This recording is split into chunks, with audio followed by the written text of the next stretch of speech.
Hi friends, ఎలా ఉన్నారు? బాగున్నారా? ఈరోజు రెసిపీ వచ్చేసి స్వీట్ అండి. అది మొక్కజొన్న ఇత్తుల్ని మిక్స్ పట్టుకున్నాను. అది పేస్ట్ చేసుకొని పెట్టుకోవాలి.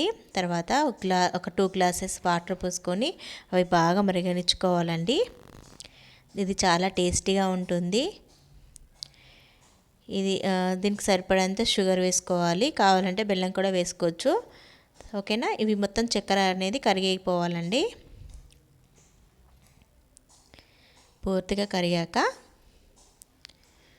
దీనిలోనే ఈ పేస్ట్ వేసేస్తాను. చూడండి, ఇది అలా కూడా డైరెక్ట్ వేసుకోవచ్చు. కావాలనుకుంటే కొన్ని వాటర్ కలుపుకొని కూడా వేసుకోవచ్చు అండి. ఉండలు లేకుండా తొందరగా ఉండలు కడుతుంది. ఉండలు లేకుండా స్పీడ్గా కలిపేసుకోవాలి. చూడండి, స్పీడ్గా కలిపేసుకోవాలి. చాలా టేస్టీ ఉంటుందండి. ఒకసారి ట్రై చేయండి ఫ్రెండ్స్, చాలా బాగుంది.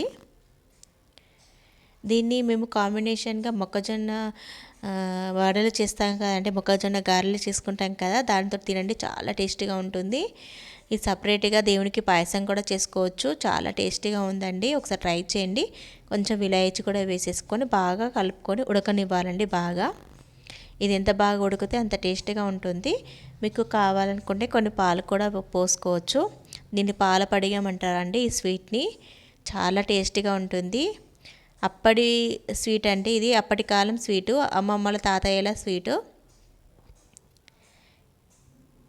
అంతే, కావాలంటే లాస్ట్ కొన్ని పాలు కూడా పోసుకోవచ్చు. ఓకేనా? ఈ వీడియో కనుక నచ్చినట్లయితే లైక్ చేయండి, షేర్ చేయండి, సబ్స్క్రైబ్ చేసుకోరా. ఇలాగే నన్ను సపోర్ట్ చేస్తూ ఉండండి. Please support for my channel. Thank you.